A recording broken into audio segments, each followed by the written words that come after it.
gagawin mo mabuti, pag nagkaroon ka ng opportunity, tapos pag may papasok na nag-iisip ka masama, lagi mo isipin si Satanas yun. Sabihin mo na lang, sa pangalan ni Jesus,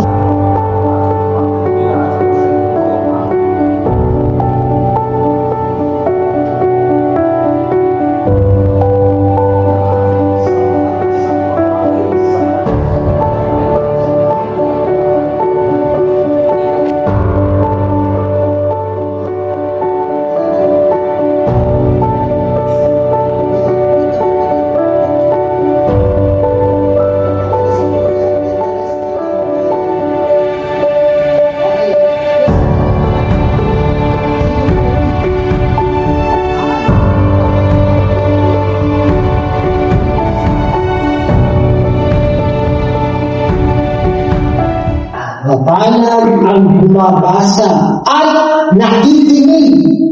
After mo pakinggan, diba?